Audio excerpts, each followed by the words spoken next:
Okay, so once again, hello and Whoa, hi John with everybody. us. Oh, John is tuning in.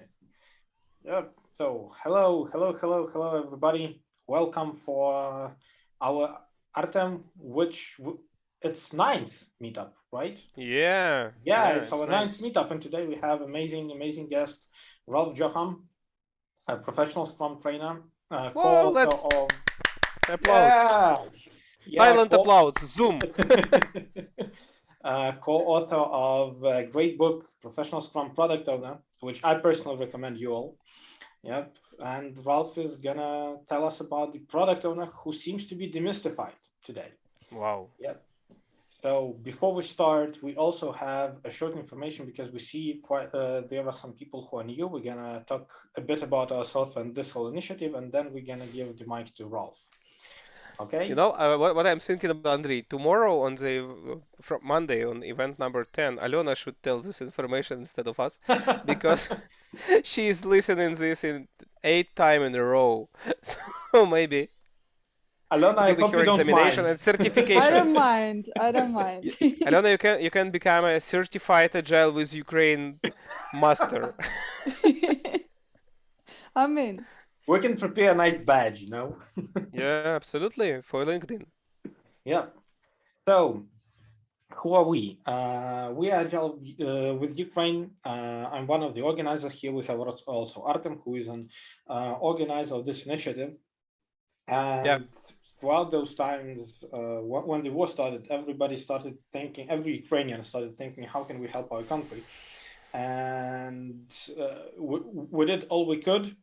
And then we figured out, hell, there is one more way how we can help. Being agile coaches, scrum masters, having a lot of people with whom we talk to, not only in Ukraine but also outside of Ukraine, we thought that we could also keep the agile community aware about what's going on in Ukraine. That's why we created this initiative, Agile with Ukraine, where we connect people who are interested in continuous learning with world's best experts like we have today, to give them an opportunity to listen more about agile and agility, right? And also we created this initiative to raise funds to establish an ongoing support which will go to Ukrainian people and Ukrainian army who are right now fighting not only for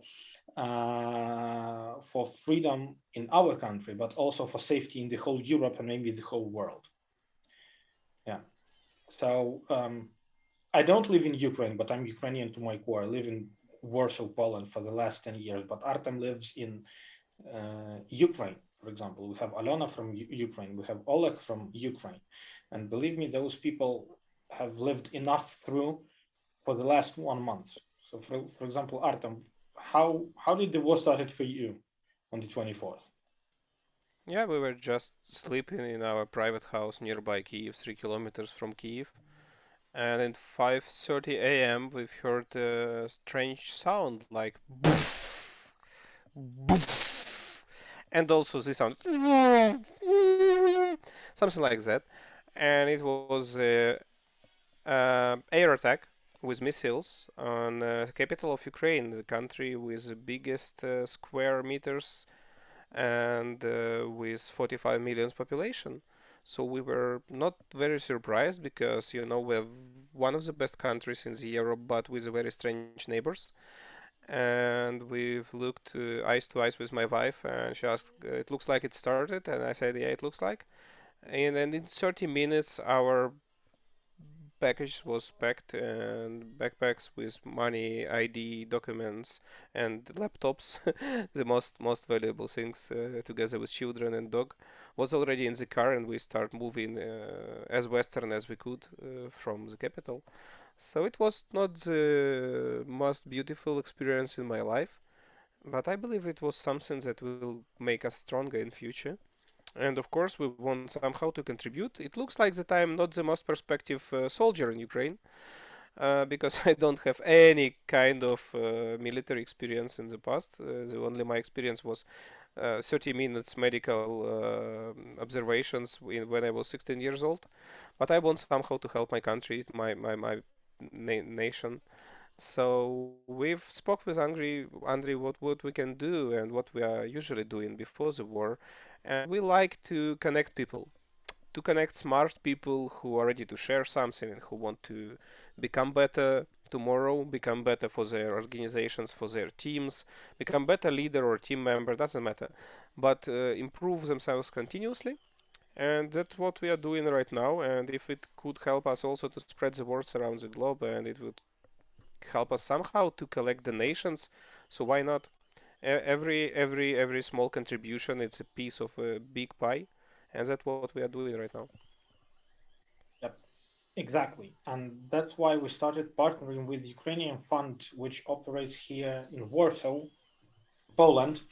You might know that in Poland we have a lot of Ukrainian people. Even before the war, right now we have a lot of refugees. Around 2 million people from Ukraine are settling in Poland. And we started cooperating with the foundation, which I know personally since 2014.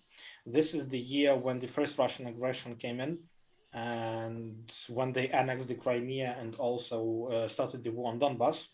So the foundation is called Uniters. Formerly, it was named the Heroes of Maidan Foundation. They changed they uh, they changed their name because since 2014 a lot of stuff changed, and they started cooperating with a bunch of other foundations as well throughout the world. But currently, they're one of the most effective foundations that is run by Ukrainian people and operates here in Poland. And like 90% of cargo which goes to Ukraine comes from Poland. Yep. So since 2014, they've organized a ton of help, and also they organized amazing initiatives. For example, one of the greatest initiatives that I like, and I cannot speak without trembling in my voice, it's called Christmas Without a Dad, which is dedicated for children who lost their fathers in the battle for the freedom of Ukraine. Yeah, so they organize holidays for kids. They provide them with money for education, all of the stuff that could help those children who lost their father. And since the beginning of the war, on my Facebook page and LinkedIn, I wrote about some numbers, how much this foundation helped Ukrainian people and Ukrainian army. So since the start of the war, 24th of February till 27th of March, they shipped more than 125 trucks, TIRs, those big trucks, and more than 140 buses with help. So the sum of help is more than 3,000 tons. So you can imagine how much stuff they did ship to Ukrainian people. And we are raising money toward three directions. First one is humanitarian help and medical help. Second direction is Kevlars and helmets, and you might consider why we're raising money for Kevlars and helmets, because right now Ukrainian army consists of two main parts. First, the armed forces of Ukraine, where we have trained professional and let's say they more or less equipped, but we also have something that we call the territory defense of Ukraine, where there are mainly volunteers, people just like us, who decided not to go away. They have maybe some experience, or maybe they don't have any experience, but they wanted to stay and fight for their country. And we have right now more than 100,000 men and women in reserve, which means that they are not being shipped, they are not being sent into the battle because they just don't have the gear. We are not barbarians like the other side who allows people to fight in sweatpants, you know? And the third direction is tactical equipment like drones, night vision, thermal vision, boots, gloves, all the stuff that they need to remain safe and come out of it alive. So we're raising money through a couple of channels. First one is PayPal, and we will share the links with you in the chat throughout the speech. And the second one is the Polish website, Zrzutka. We will also send the link, and we just ask you to donate, donate, and donate. Because we're not only fighting for our country, we're also fighting for a peaceful sky in Europe. 原来还玩小圈吗？奶奶， Hello. Yep. So, to the fun part of this evening. Rolf, I'm stopping sharing my screen and I give you the mic. Hey, great. Thank you. Thank you for having me. Thank you for allowing me to speak to all of you. And I haven't used PayPal yet, but on your website, the Polish link, I couldn't remember the name or pronounce it, but it works perfectly. Everything is fine there. Probably do some more. Zrzutka. I'm not going to try that. Probably also do more donations tonight as well after my talk. So, good cause. You know, I think it's a double win for us. You can learn something and do some good as well. Let me go ahead and share my screen and go back. Here we go.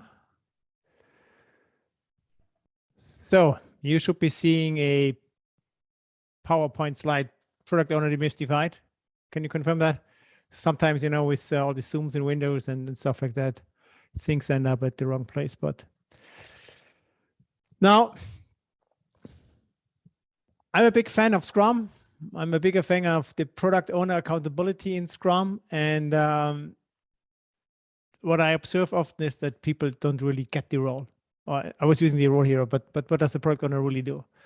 And this causes many, many problems down the road if you implement Scrum, if you want to become agile as an organization, structural misalignments within the organization. So this talk here is intended to shed some light about what is really intended, what do we perceive to be a product owner to be, and what should she or he be doing. And here we go.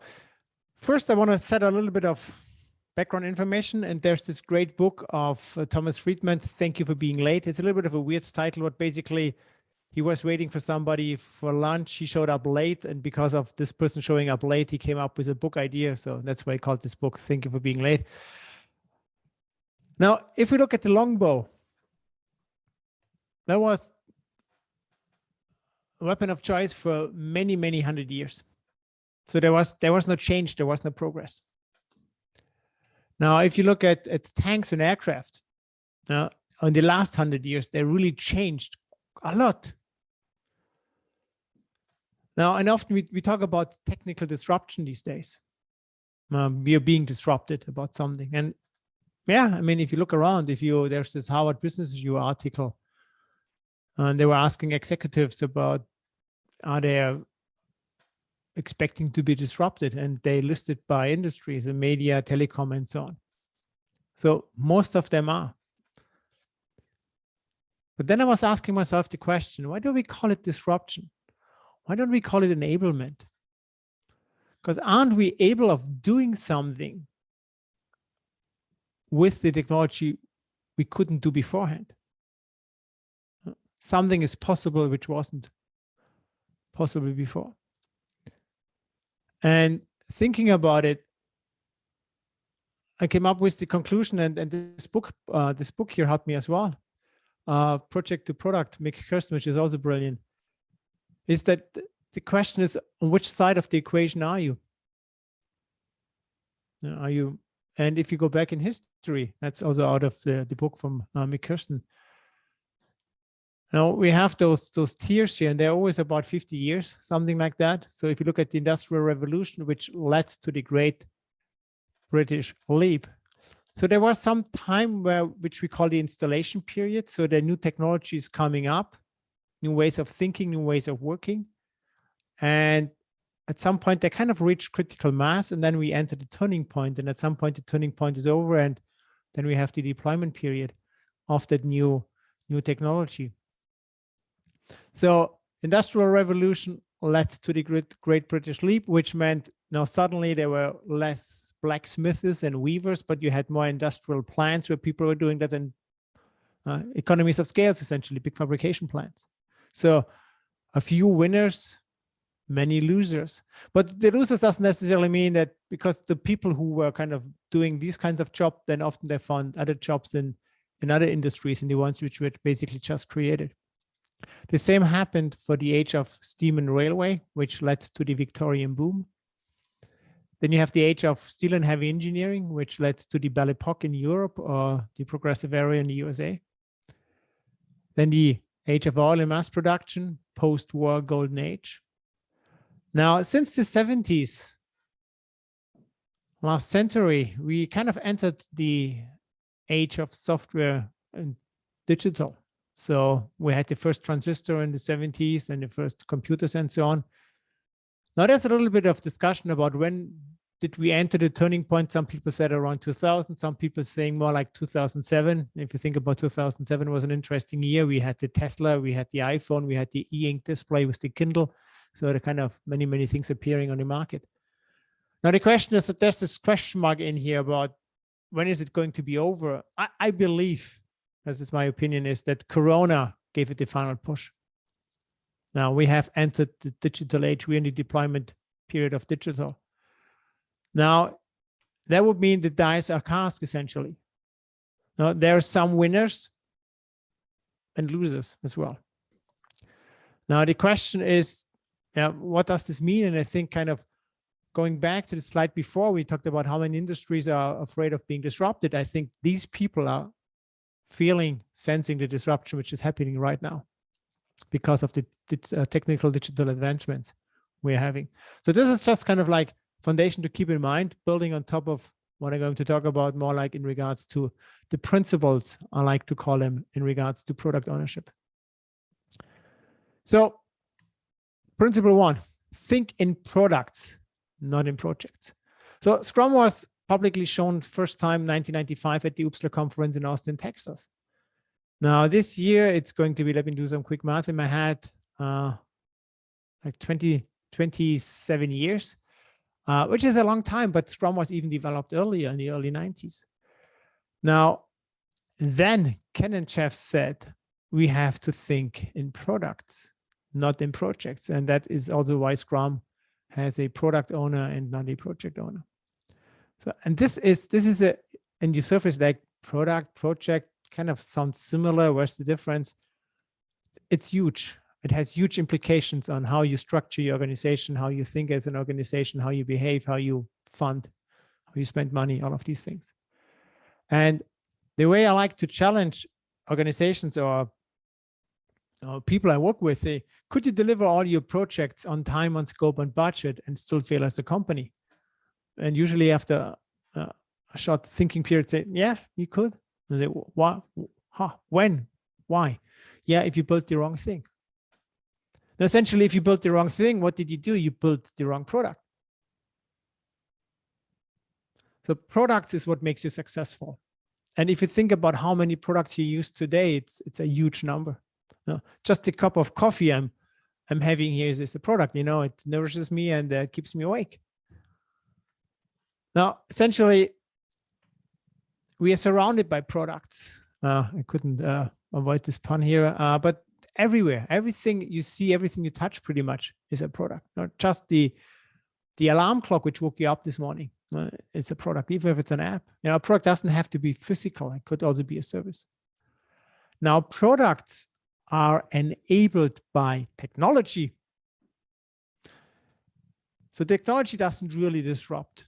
It's the product which we can suddenly build because of the newer technology. Now, as an organization, you have to leverage that. See, there's some good things coming up and then build on top of that and put this into products.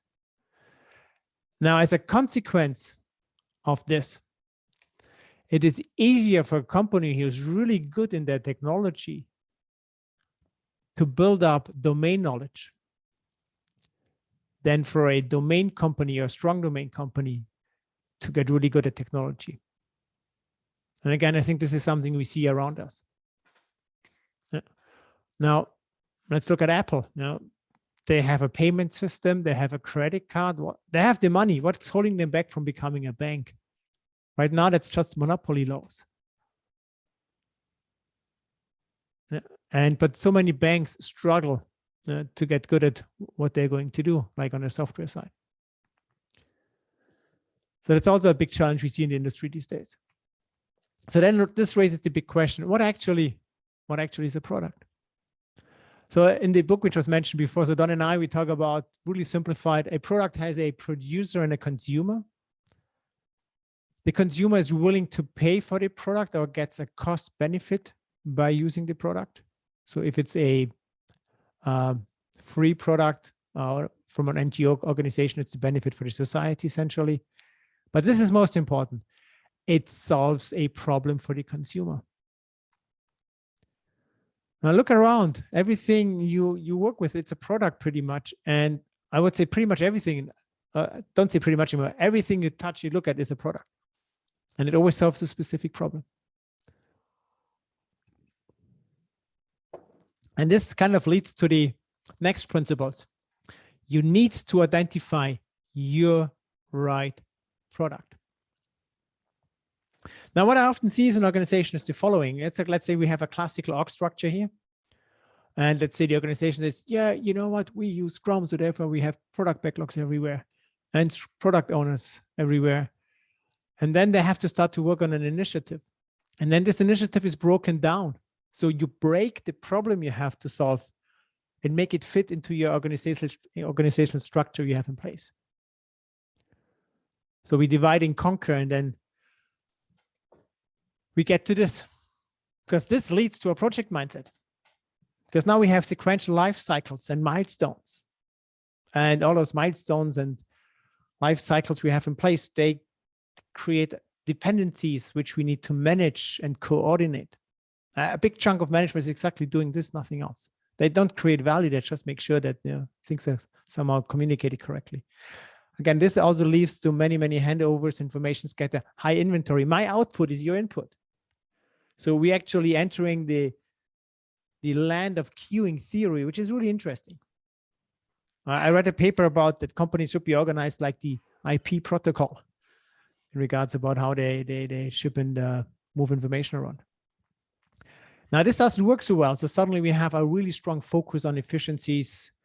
Now, these people here, they have nothing to work on for a long time. So they will need to justify their existence, and they will work on no value items. These guys, they have nothing to do at all. They probably invent work to justify their existence, just to look busy. Now, all of that leads to an opaque measure of progress, because you look at that, yeah, we're on time, here looks good, but essentially, if one of them fails, everything falls apart. Overall, you lose the customer and whole product focus. You have a cost of delay. And I personally believe cost of delay is probably the only thing you need to consider when you make business decisions. How much money would we lose if we are later with this product? In comparison, if this product would be earlier. And overall, less value. So if this sounds horrible, which it is, it gets even worse, because then the next initiative comes up, next one, and then we see how everything is kind of put together. And then I would go to Aliona and say, hey, why didn't you deliver on time? Sorry? So, and then he would say, well, I would have, if Carlos wouldn't have let me down. I say, well, Carlos, why didn't you deliver? Well, Anastasia let me down. And everybody would start to blame everybody. That's when you grow many fingers, because you have to point to so many directions. And then the answer is, yeah, you know what? We do Scrum. It doesn't really work, because you haven't really identified your product. Now, I said before, a product solves a problem, but for whom? Now, that's where I like to think in a value stream. So at the end of the value stream, that's where your customer is, your user for whom you have to solve a problem. So if I go to a bank because I want to, purchase a house or found a company or something, that I need a loan. So the loan is the product for me. That's the problem I need to solve. Everything we have to get to this loan within the organization is essentially a component. Now, the way I like to think about it, talk to organizations, is let's go to the lobby and look at those glossy brochures you have there. That's what you want to be associated. Isn't that your product? Now, if you think about that, suddenly the number of products really goes from many, many, many to a few in an organization. That suddenly also makes it obvious you probably don't need so many product owners, because your products have a specific scale. Now, what you need to do in order to make this happen, instead of breaking the problem into your organizational structure and make it fit, you have to identify your value stream. And then you have to wrap your organization around that value stream. So you put the product first, and the structure of the organization has to support that. Now, if you take that thought, that essentially means the following. Now, this pink value stream here essentially would be here encapsulated in this bigger circle, which is your product. For that product, we have one product owner and one product backlog. Now, if it's a larger product, you probably don't get around having more teams, more Scrum teams. So there would be a team here, a team here, a team here. Let's say we have 7 teams here. So each one of those teams has a product owner, but we all know a product has only one product owner. So they will share this one product owner. And again, there's only one product owner. We often talk about there's one Santa Claus, but many elves. Every team would also have a Scrum Master. Now this product is encapsulated. It's standing on its own feet. And this, because this is really important for a very other reason. Because often if you go to organizations, you have a few Agile coaches here, probably ask them, so why do you want to become Agile? And isn't often the answer, well, it's kind of the hype we do right now, or the other ones are doing it, or I was told I have to do it, or, but the only good reason is we want to get competitive advantage. We want to be more successful than the other ones. We want to outpace them. We want to run circles around them. Now, if the top setup doesn't allow for that, because you're stuck in your own structure, this one allows for it. Now, on the other hand, it's not that simple, because then you have the other product and the other product, and there's some overlaps. So let's say there's an overlap between the yellow and the red product. Now, this doesn't mean that there is one team working for 2 products, which is really bad. Don't do that. But that means those 2 products, they will share an underlying technology. It could be a CMR system or a database or something else. So now the yellow product wants to make a change into that shared component. So I would expect, going back to the Agile Manifesto, collaboration over contract negotiation, individuals and interactions, that they just go over there and just say, you know what, we have some needs, some ideas we want to fix over there. How about we talk and figure out how we can get what we need and we don't break anything for you. So they would do that. And they would say, hey, everything is working for us. How are you doing? And maybe the red says, yeah, everything is fine. Or maybe just, some things are a little bit strange. And they would talk again, figure it out until everything works for them. So now in this case, the yellow product has made progress, it has advanced, it's better. We can make another release, time to market. And the red product is still working. So no damage is done.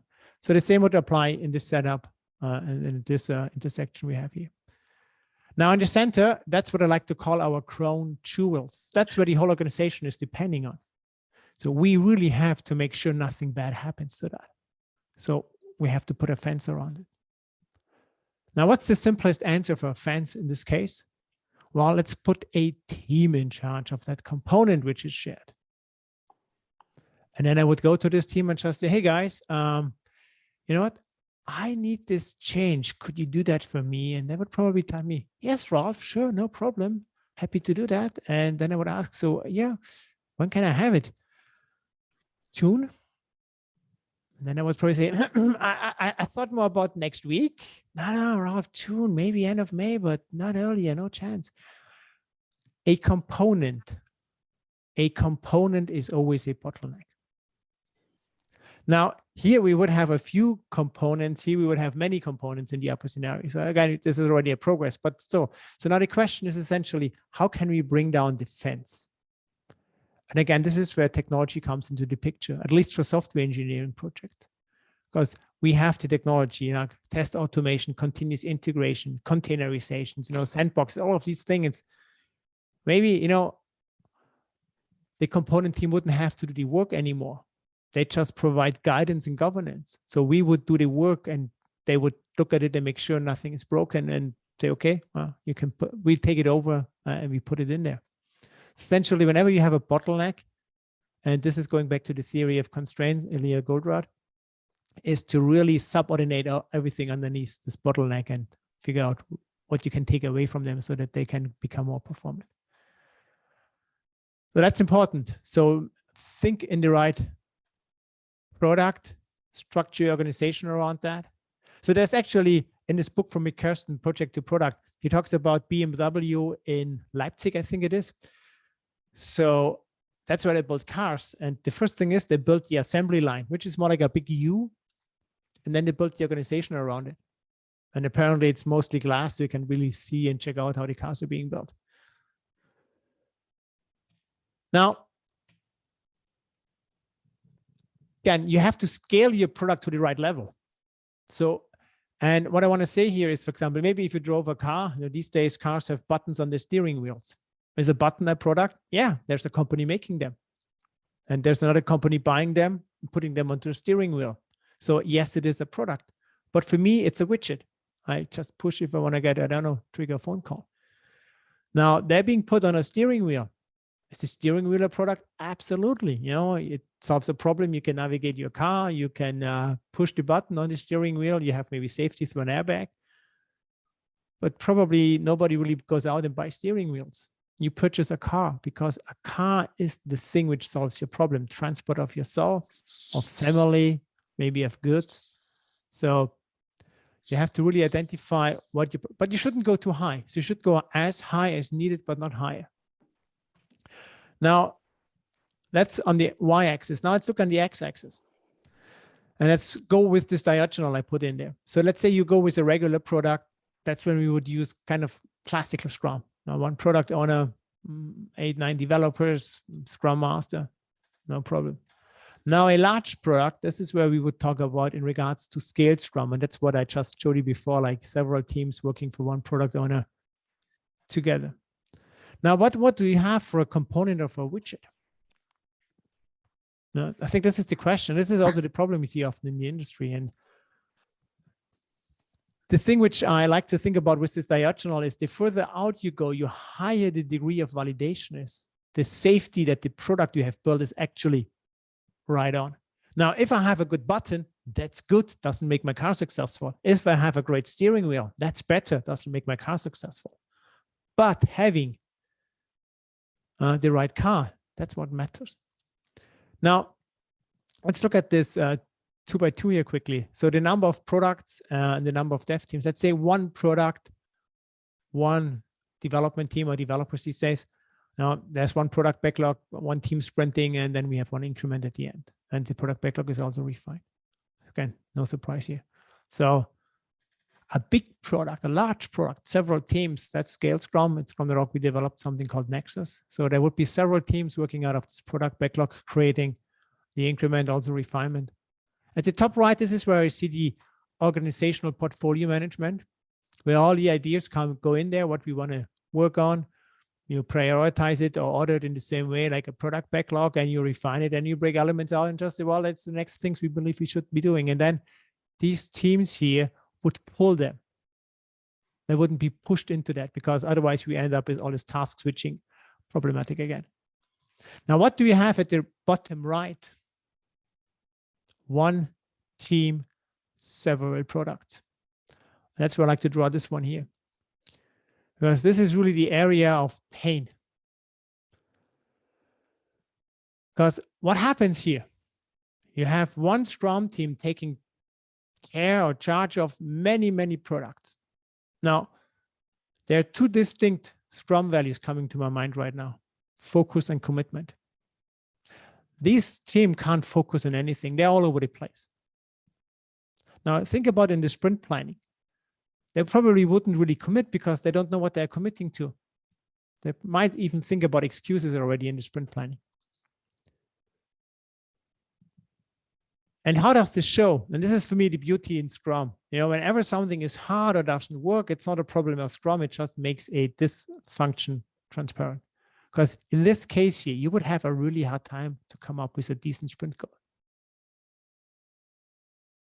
Probably the sprint goal is like, yeah, we'll do everything that is needed. But it doesn't really focus on one product, on how we can add value for this product. So here, this goes to Scrum, this is scaled Scrum, and then this would be this area over here. So essentially, short phrase here is scale your product, not your Scrum. So just throwing more Scrum teams at a problem doesn't fix it. You have to identify your right products and then, put enough people, teams in there and think about your organizational structure, how you can handle it. And there's a good video out there from John Cotter, Accelerate. It's a 6-minute video where he basically gives you some ideas about how this could look like. Now, principle 3, product ownership. So I talked clearly about ownership, which is for me the activity of being a product owner. Now, every company has a vision. From that, you can derive your business strategy. Now down here, we think about releases, sprints, and daily plans. Now, in between that, there's this disconnect. And in our book, Don and I, we call it the product management vacuum. And maybe you remember from physics, a vacuum has this strong inert need to fill itself. And if you're not careful, it fills itself with milestone, charters, reports, or plans, which are based on scope, time, budget. With our strong belief that as long as we adhere to our process, everything will be fine, which we probably know isn't. So how can we fill it in a more meaningful way? So as a product owner, you are in charge of coming up with a product vision, which is the guiding beacon for everybody engaged working on that, so that they have the narrative, the understanding about what you're setting out to do.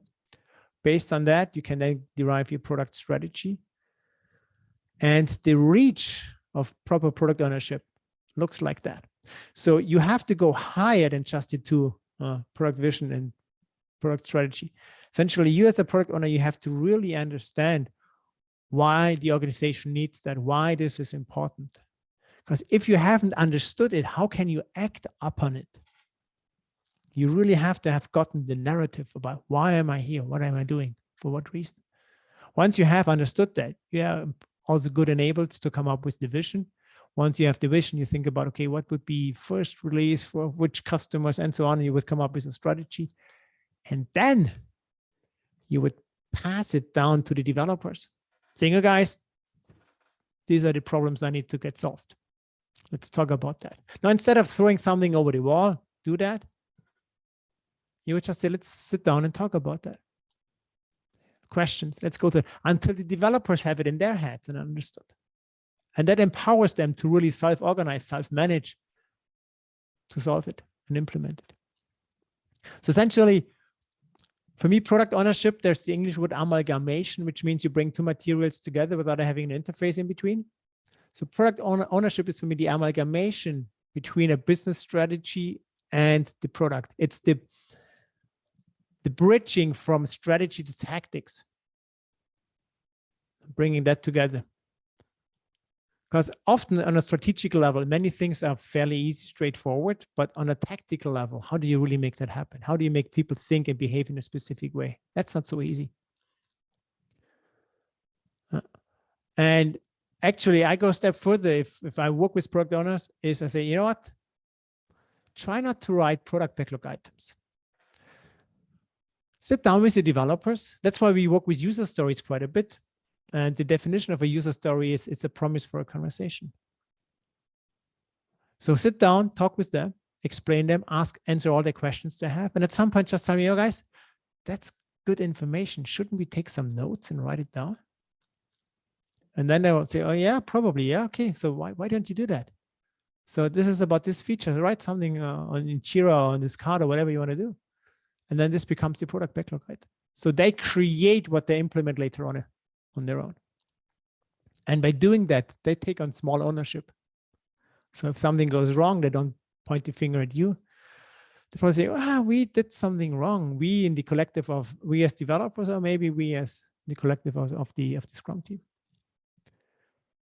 So it's all about vision, value, and validation in the end, kind of closing this feedback loop, which is really important, the 3 V's. Mention that. So now the different levels of product ownership. So often we see sometimes people tell me, hey, Ralph, I read your book. You know what? I'm a product owner. And I say, yeah, cool. Let's talk. And I tell me, you know what? I got a thick binder of requirements and I'm typing them into Jira. And technically seen, yes, you are a product owner, but in reality, you are something we call a scribe. Somebody is good at typing fast. Now the next level up, something we refer to as a proxy product owner, someone who basically is the go-in between the user customer and the people doing the work, or maybe someone else in the business, and they run forward and backward like an order taker. So a pass through. Now there's a separation which is important in my opinion, because on the right-hand side of this dashed line, we have a business representative, somebody who really knows the domain in which the product is being used. So if I would do a medical product, I would hope that my product owner is a nurse, maybe a doctor, saying, always do this here, be careful. If you do work on that, talk to me again. I was once doing a loan platform at a bank. Brilliant product owner, knew everything about loans, over 30 years experience. But there were situations when he said, instead of this feature, I would rather do that. I wouldn't spend money on this one. But he wasn't empowered to do that because he wasn't in charge of the budget. So that's the next step out, would be what we refer to as a sponsor product owner. So somebody, doesn't mean they can print their own money, but at least they get a lump sum and they can basically do whatever they believe is the best possible thing to do in that regard. And one step further up, technically, there's no big difference from a mindset, from a perspective, quite a bit. That's what we call the entrepreneurial product owner. So they see opportunities, they see needs out there where they can even help more customers. Now, sometimes I look at a product just think, darn, that's such a simple idea. Why didn't I come up with that? You know, somebody else did, and now they're well off. Now, on the left-hand side of the red dashed line, you don't even justify your name as a product owner because you receive, you're being told what to do. Whereas on the right-hand side, you can really initiate and drive your product. So the question is, where would you place yourself as a product owner? And essentially, you want to move more towards the right. And the further you're to the right, usually you're going back to this product management onion I showed you before, the higher you move there. So the more kind of connected, the more understanding you have about what you're going to do. So it goes hand in hand. Now, product development is a strategic and tactical team sport.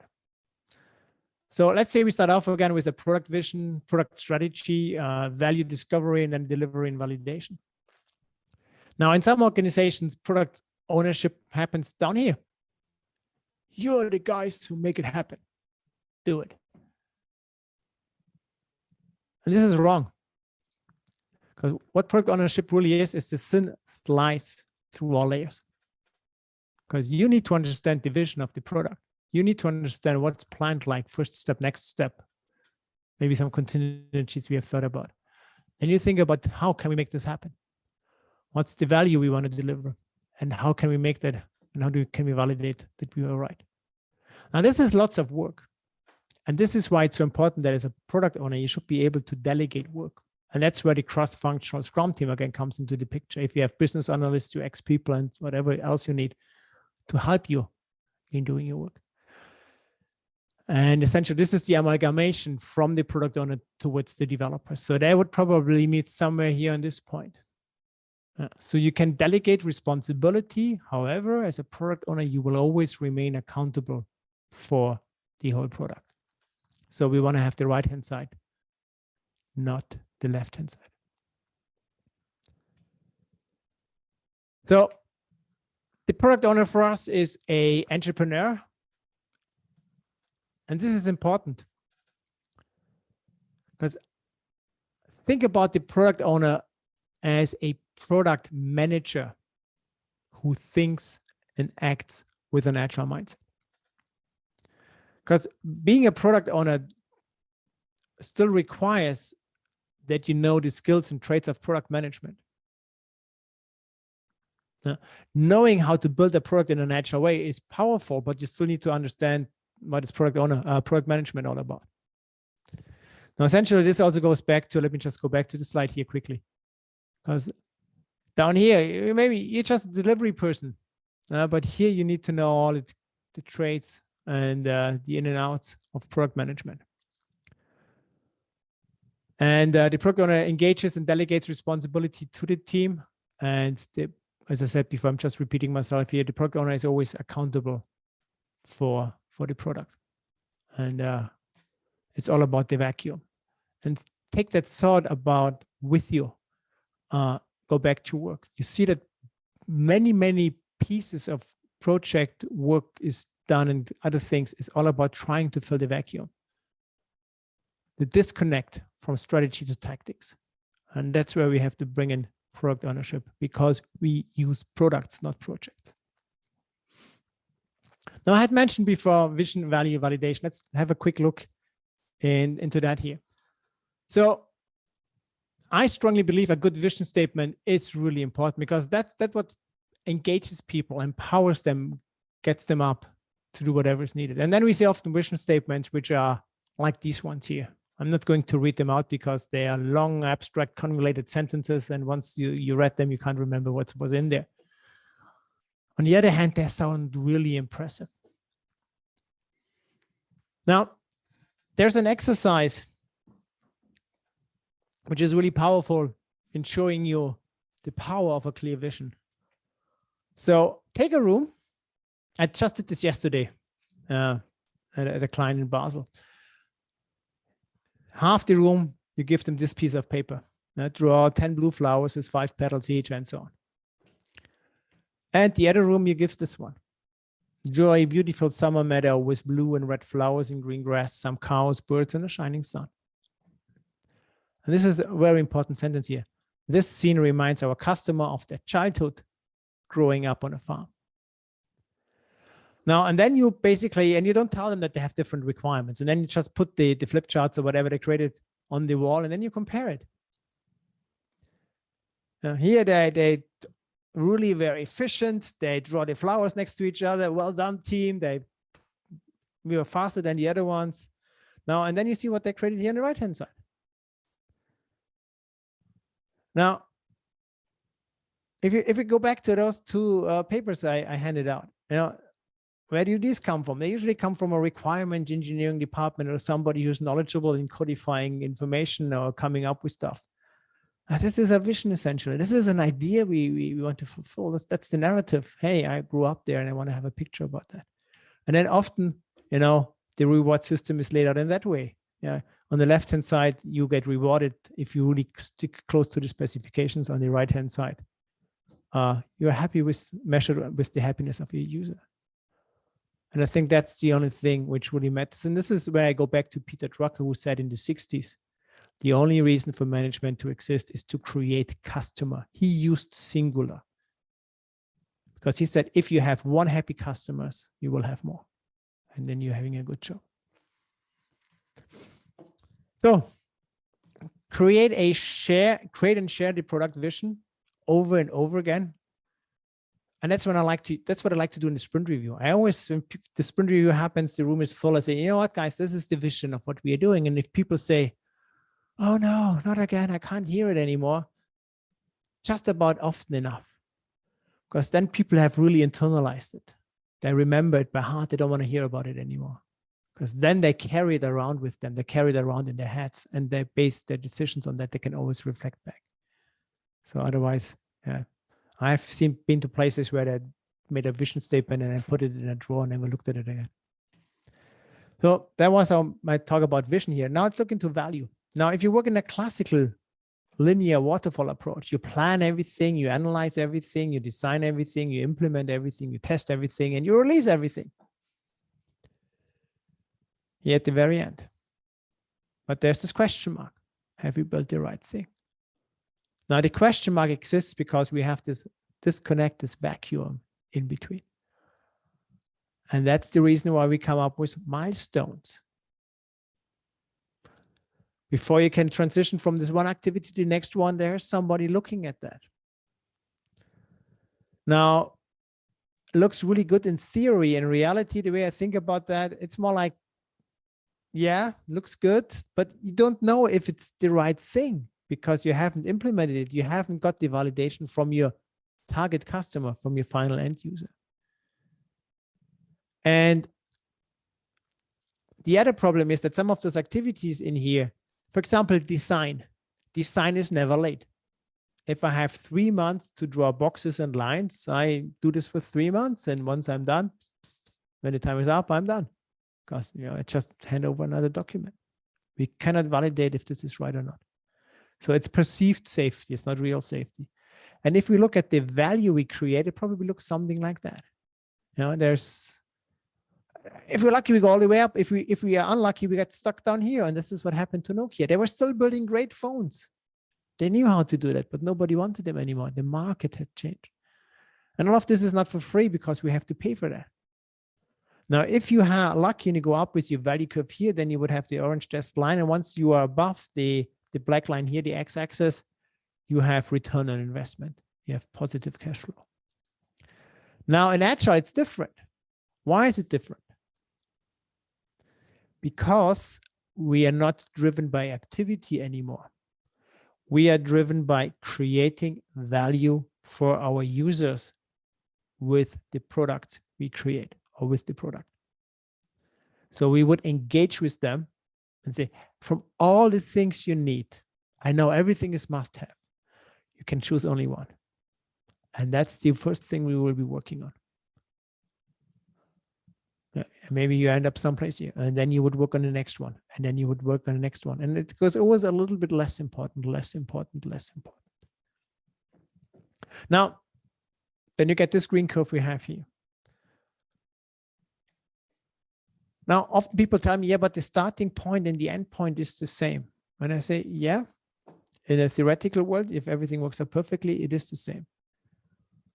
However, there's this point here on the green line, which I place somewhere here.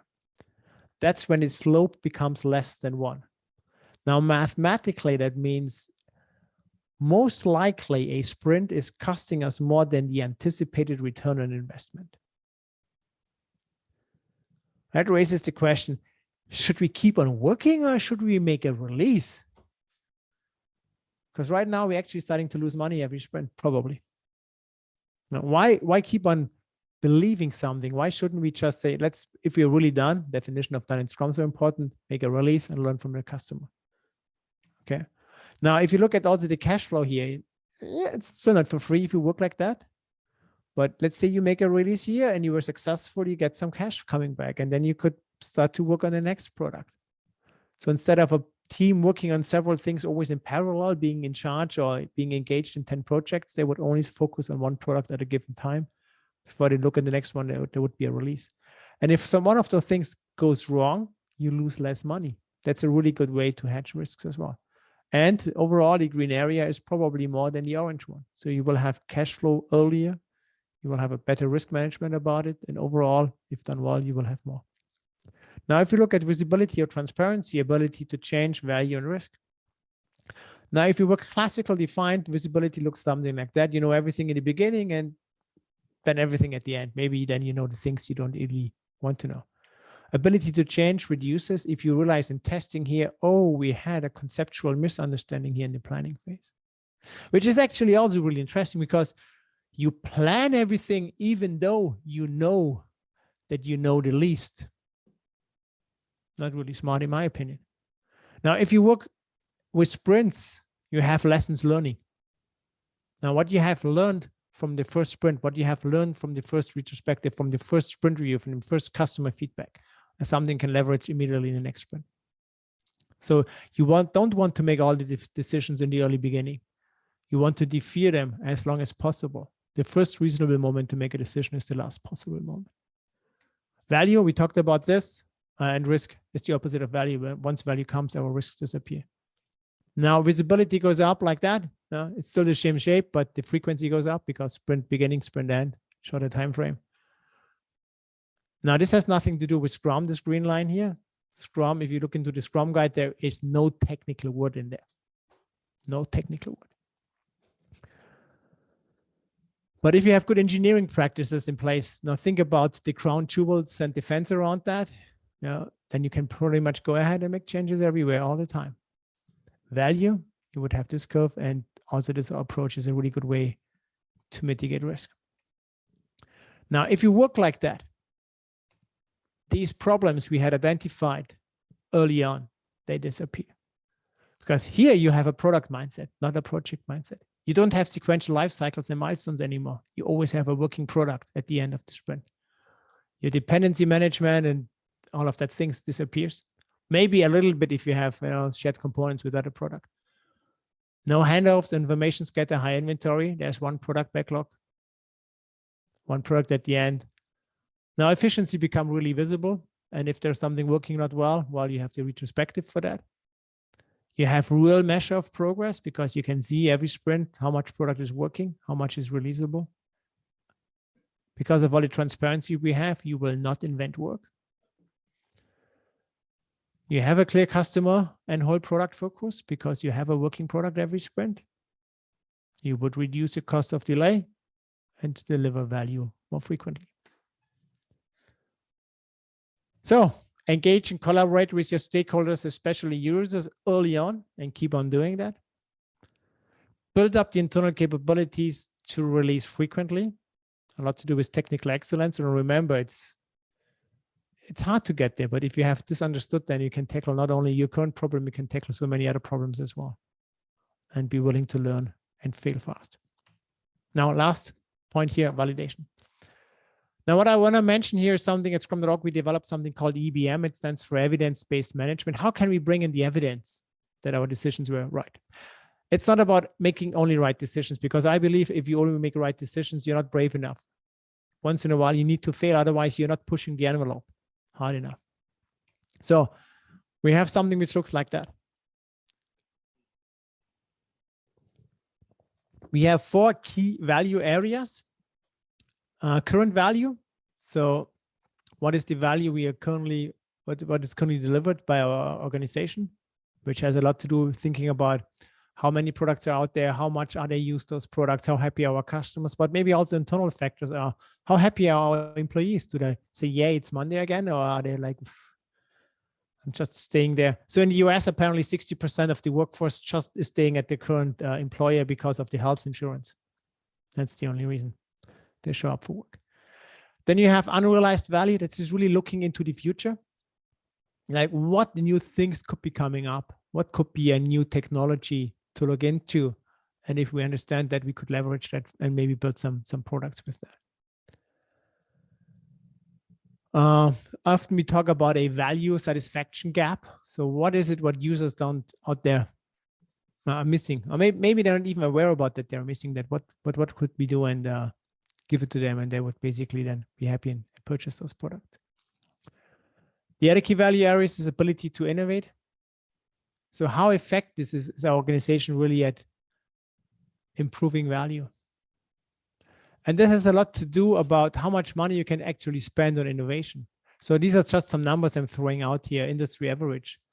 About 53% every organization is spent on support and maintenance on their existing product. So that's about half of your R&D budget. Now, I'm not saying it has to be 0, because somebody has to pick up the phone if there's a problem. But maybe if you can just bring it down to, I don't know, 40%, that would mean 10% more possible innovation.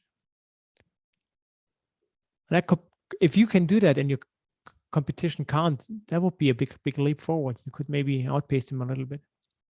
The other thing, going back to current value, I mentioned feature usage. We know that about 40% of the features are not really used in every product.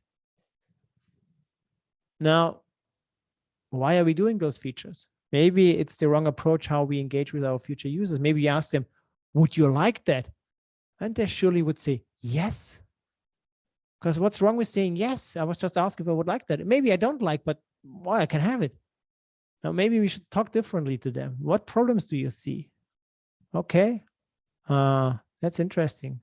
How do you think it should be? Okay, so do you think, no, and by doing that, you would really understand them better, develop empathy for them, and together with them come up maybe with an answer which is totally different. Now, I always have to think about the words of Henry Ford. He said, if I would have asked people what they want, the answer would have been faster horses. But the answer was something totally different. Now, time to market is how fast can you get out to the market? Let's say you have a great idea. Are we talking hours, days, weeks, months, years? How quickly can you turn around things? Now, what we see here, there's an often, like if you work on several projects in parallel, there's this task switching losses, overhead, and all of these things. Let's say if you work on 2 projects, you lose 20% of performance because of the task switching overhead. Let's just do some quick math. Let's say you have $100 regardless of the currency. Now, out of this $100 you spend for R&D or for product development, And let's say you work on two things in parallel, you would lose 20%. So you would have only $80 left over. Now for those $80, you have to pay support and maintenance. Let's say half of it. So $40 would be left over. And with those $40, you build features. But let's say, I don't know, let's go down a little bit. Let's say a third is not being used. So that would be another, let's say $13. So would bring it down to 27. So out of the original 100 you have available, only 27 will end up with your customers. So in that regard, you need to think about which are the areas we can improve for those 4 key value areas. And then in the EBM guide, there's some example measures in there as well. So you can just go there. So scrum.org/EBM. Now, but there's some other thing I guess is really important, because ability to innovate and time to market has a lot to do with organizational capability. And what we have here is current value and unrealized value has a lot to do with market value, often like in terms of money. Now,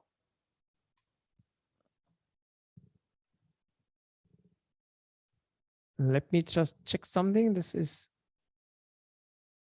here we go. Yep. It's just something weird with my slides. There's this other book out there, which is really great. It's called The 4 Disciplines of Execution. And in this book, they really talk about the difference between leading metrics or measures and lagging measures. Now, let's say you have customers and their happiness is decreasing, and you ask them what's going on and say, you know what, the product used to be really, really outstanding a year ago.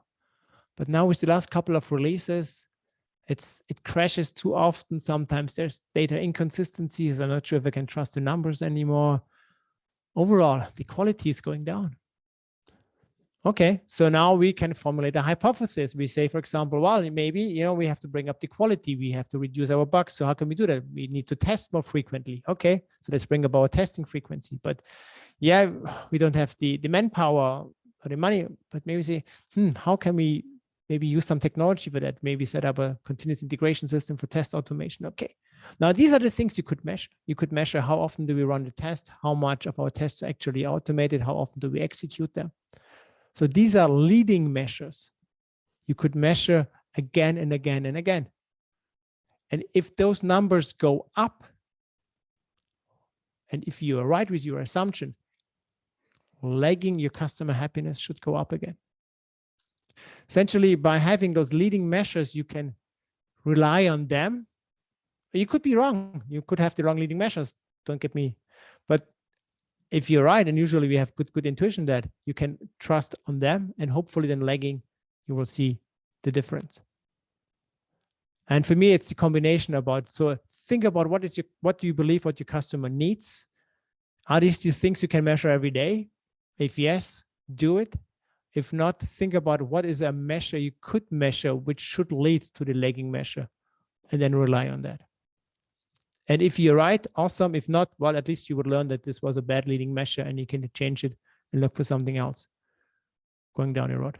So essentially my takeaway here is for you, apply EBM based on 40X. That's really good. And then you are really kind of, with the last point of validation, cover this up as well. So vision, value, validation addressed. So I think I probably run totally over time, but that was my presentation. Thank you for being here. Hey, thank you very much. Thank you very much. Maybe it's time for questions. Do we have any questions? You can just drop them in the chat and you can unmute yourself and ask directly as well. Or you can donate to our foundation. Let's do support this. Ukraine. If you have a question, you need to promise me that you will donate, and then I ask any question. Hey, Claudio, you're here again. Good to see you. Sorry, I just arrived a bit late, and hi everybody. Just Friday, but thanks, Ralph and Artem. Just okay. usually you say the Bible that your left hand doesn't have to know what your right did, but let's say I did the donation, just to let you know. Small one, but I did one. Right. Thank Never you. mind. Thank you. Thank So you. happy. Are there any questions? I Yes. do have a Someone, question, but I'm pretty sure that mine is a stupid one, so I can, save it for later and give Just way go ahead. to Just go more. ahead. Okay. A little bit of context. On one of the previous meetups, there was a girl who said that she was a young product owner and she was really interested and baffled, actually, quite often by the question's assumptions, as like, so as a product owner, you're supposed to have the vision for like 1 year ahead or maybe more. I think Artem was there and he might have heard that. Anyways, the question that she had and the issue that she had still baffles me and haunts me, because I honestly don't know how can you balance having the vision for like 1 year ahead or something, yet at the same time responding to change and to the user feedback and actually adjusting and maybe abandoning some of the initiatives in order exactly, not to provide people with the faster horses, but instead with something else. So let me answer it, and hopefully I'll manage to bring my point over there. So the vision is out there, and the vision can be really far out there. Yeah, maybe cure a really bad illness or something like that. So you might not achieve it for years, maybe never, but it's still a good vision. So why not have it? Now, the vision, even though it's in the future, it shapes your present. Because your daily thinking, your activities you're going to do is shaped by the vision. And essentially, this is your strategy. Because the strategy is your common understanding, which you're communicating. It's the narrative about what we as an organization are going to do. And the vision can shift over time. If you have new insights, you might just a little bit here, a little bit there. And so in that regard, I think if you have a good vision, I think every day, every morning when you get up, you know exactly what to do.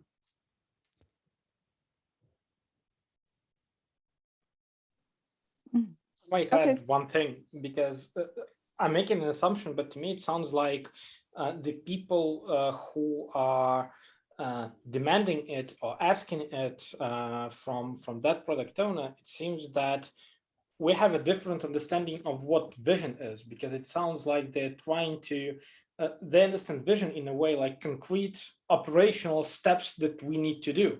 And that's not vision. No? Yeah, I think you might be right. Yeah. And that could be a problem, because vision, it can be very far away, right? From where you're at right now. For example, if we're talking about our initiative, so we have a vision that we have a platform who is focused on helping Ukraine, but also combining people who are interested in learning and top people from the world who could bring the knowledge to them. But that vision doesn't say exactly what our next meetup is going to be, for example, right? Those are operational steps. Those are tactics, and vision is higher out there. So I believe they're expecting to have a plan kind of on the level of sprint goals, right? And that's not the vision, in my opinion. I might be wrong. No, this is right on. And Yeah. actually, I can't remember it, but I put a blog out there maybe a year ago on Scrum.org about goals. I didn't put too many blogs out there on Scrum.org. So if you just look at blogs at Scrum.org with my name, it's last year, and it really ties it together. Because now, since with the new Scrum Guide, we have the product goal. And for me, the product goal is the connection from the business strategy into what should we do product-wise. And then based on that, you have now your sprint goals. So you would have a vision which could be out there for years, but this is too far out. And this is where we had roadmaps and other things in between, but now we have a product goal. Let's say a product goal for me is like 6 months. So what do we want to have by end of August or end of September by now? And then we have the sprint goals going to this product goal. So we always have this traceability.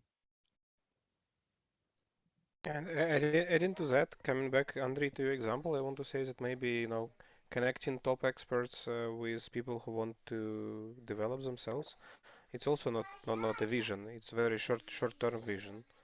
It's closer somewhere between a localized temporary mission and maybe vision for next few months. Because vision is something which can make your organization X10 or X100 in 5-10 years. So it's something really like a North Star. But in our case, in Agile with Ukraine, it's real vision because we don't know what will be next. We are somewhere in looking for market fit, so to say. So, yeah, I want to share this thoughts also. It's just the first thing that popped up in my mind because my main focus is right now on this initiative. Yeah, sure, but yeah. I'm totally hearing you, and this is right. I think a good vision statement is very, very short. Now, I've been working with a bank, and I had a presentation to the board, and I just said, "Is it okay if I send them a quick questionnaire? I want to kind of a little bit." So I asked them, "What is your mission?" And honestly, I got 8 answers, which were pretty much the same message. Like, we want to help people to fulfill their dreams. And I said, this is amazing. I just said maybe 1 or 2 people do that, but all of them, they use slightly different words, but the same meaning was there all the time. So it's okay. Now, if this is your vision, what are the things you need to do? How can you approach them? So, and then the next thing was like, yeah, we want to collaborate with those people. We want to be guidance, provide guidance. And this is really like, this is how I think this is really powerful in that regard. No. Did it help, Alena? Yeah. Thank you very much. Quick note and feedback, Ralph. You are an amazing speaker. I had like a number of questions just for me, and throughout your talk, you have answered almost all of them without need to ask you in addition. That was even kind of, come on, there goes my question. Yeah. Okay, I'm glad to hear, but that's sorry that I maybe was a little bit too fast at it. But if something else come up, you know where to find me. Just shoot the question over. Happy to help. Such a talks usually prepared with approach similar to test-driven development. So first you are forming the questions you want to deliver an answers on, and then you form slides, making sure that people who are listening to you can find the answers in these slides. I've learned it 7 years ago from Kirill Klimov. He's a Kanban trainer from Kanban University, and it really helps to prepare talks. So you are finding 3-5 people, ask them what you expect from the talk with this name, which questions do you have, then you form the talk based on their questions and test your approach. So test-driven development could be nicely applied to public speaking. Awesome. That's a good approach. Yeah, awesome. And it looks like that you are using something very similar to it. To be honest, I always change the title of my talk at the very end, but the meaning is probably the same. So it's similar to that then. Yeah. Oh, do we have any other questions? Questions, feedback, thoughts? I can ask more questions, stupid questions, if nobody wants. They're only good questions. No, it's actually, I think you've almost answered it, but still it's not completely set in my mind. So let me try to ask a question by returning to your metaphor and allegory, right? With the steering wheel. Imagine we have a product of steering wheel. You as a product owner say, well, I've received user feedback from guys in Ukraine. They have this cool request, and I think it would be a very good product. We can actually reuse some of the other existing products. So that would be, let's say, a button which sends the Bayraktar somewhere to the Russian tank, right? Should be super popular in Ukraine now. So the vision is clear, the value is clear, user feedback, quick user feedback is absolutely, it's like, yes, please shut up and take my money. You come to the development team and they will say they understand everything. You have explored all the ways to make it as fast as possible, but still time to market is, let's say, 6 to 8 months, just because of all the technical stuff that needs to be solved in order to do that. And when you hear at first from the team 6 to 8 months, that it usually might mean more on that scale. So referring to the vacuum that you have described, right? So, there is the sprint, there is the release, and generally, your suggestion was to not fall into the checkpoints, milestones, etc., etc. But still, if some idea and some product really takes that long time, what do you do? I mean, I think what I'm hearing here is that there's opportunity, but there's also risk. And the risk is really, can we do it? Yes or no? And if we can do it, how long would it really take? And this is where this goes also back to by EBM with the unrealized value, the top left we had. And so McKinsey came up with those 3 horizons. I'm not sure if you're familiar with them, but basically horizon 1 is your current value, which will deplete over time, because what you have right now will not be demanded in a couple of years down the road. So you have to find something new. And this is where horizon 3 comes into the picture. Now, this could be horizon 3, what you have here right now, but we don't know. There's so many unknown unknowns, which is characteristic of working in the complex. So what could be an experiment for you to run? Maybe just say, let's, put something together and let's spend so much money in 1 month, and let's come back and let's go back to the drawing board and see what this means for us. And if the answer is yes, we can do it, then you would move up to horizon 2, which basically answers the question, can we make it a meaningful product? Now, in this case, you would look at it, how long would it really, because now you have empirical data, you probably have a better idea how long it would really take. It wouldn't be 100% precise, but it would be, I always say it would be this, you would be in the right street, not the house number yet. Maybe how much will it cost? Better understanding, how much market share would be possible? What can we ask for the product? And if the answer is yes, again, you would then go ahead and productize it. And basically by that, moving it into horizon 1, by having a product into your current value. And the way I like to think about that is in English, there's a differentiation between gambling and betting. So horizon 3 is for me gambling. It's like you go to a roulette table and you put a bunch of money on red, and then it's like 50-50. And you lose it or you win, but it's random. Now, horizon 2, you have already some data. You have learned. You have better understanding. So this is like going to a horse race. You can look at all the horses. You can look at the racetrack. You can, the past races, whatever you want to look at, and you can come up with a good estimate. Now, if you lose there, well, you were wrong, but maybe you win because you believe my calculations and my assumptions were correct. And actually, I've been working with some companies that departments called RED, Research and Early Development, and that's exactly what they were doing. They were really on horizon 3. They were just acting on this one here. Now, the implication for that is, and I see this often with organizations, that has a huge impact, because this really means you have to change the way how you speak money within an organization. Because most organizations, you have to request budget well ahead, half a year, sometimes a year ahead. And what is a budget request? Is I will do that. This is my scope. That's a commitment. And I believe it will take so long. That's a forecast. These are 2 different things, but then we unify them anyway with one common budget. And then as a project manager, you get measured about whether you're being on time, on scope, and budget. Now with that, you probably should say, hey, and you have a great idea. If this would work, this would be awesome. You know what? I'm willing to gamble so much money on that.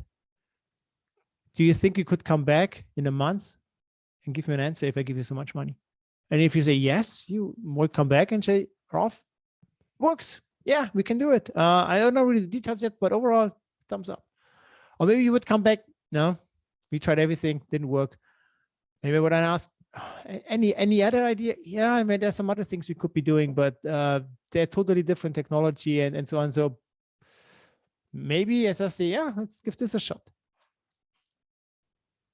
Cool. Thank you. Yeah.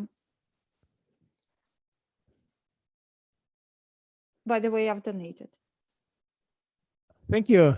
Thank you. You all Oh, stars. Alona donated way more than once. Yeah. Thank you very much, Alona. Okay. Any other questions? So Alona has a VIP subscription and she can ask unlimited amount of Gold star questions. membership. Yeah. Okay, guys, girls, please ask your questions while Ralph is still with us.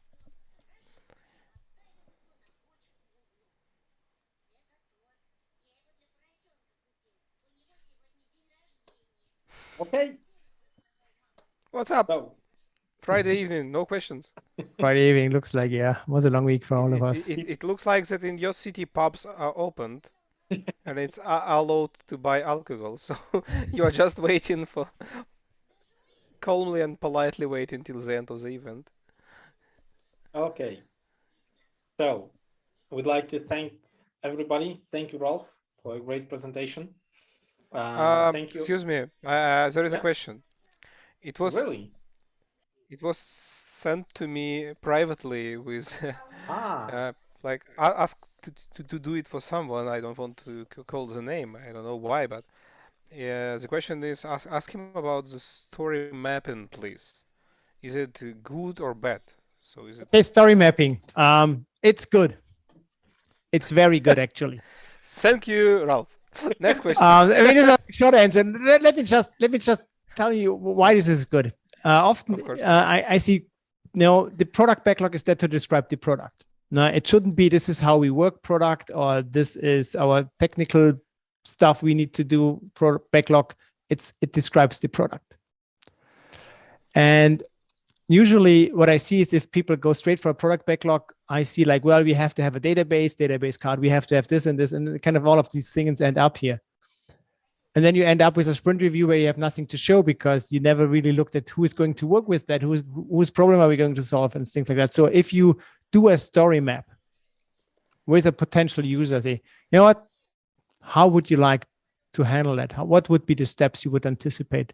And then lay it out. And once you have the story map, you would then translate this map into your one-dimensional product backlog. And by doing this, you get a product backlog because you have 100% customer view in that. Thank you. Okay. So now we wrap up, or we have another question? If someone wants me to ask questions instead of you, I don't know why, maybe to help me to practice speaking English, so please do. Because it looks like based on Ukrainian job market for Agile coaches, I will need a lot of speaking English in the near future. So highly appreciated. Thank you very much for this talk. It was very inspiring. Thank you guys for organization as usual. Have a good one. Thank you for what you're doing here. Thank you all. Thank you very much. Stay tuned with us. By the way, today on this call, we also have John Coleman, who's going to be our speaker on Monday. And the presentation is going to be amazing. So tune in as well. Thanks. Definitely so. Yep. John, I'll if be I'm there, not John. there, please tell the guys to ping me so that I would be there. Heard you loud and clear. Yeah. So stay tuned with us and see you next. Thank you, Ralph. You're welcome. You're really welcome. And John, if you want to personally invite people, you can do it. We will post this video on weekends. And if they will look till the end, they will see your invitation, of course. We can crop it. Or Good not. stuff. I'll make sure I promote it. Good stuff. Thank you. Thank you, John. Bye. Okay. Take Okay, care. everyone. Bye-bye. Thanks, everyone. Bye-bye. Have a Thank good you. weekend. Bye. Bye-bye. You too. Bye-bye.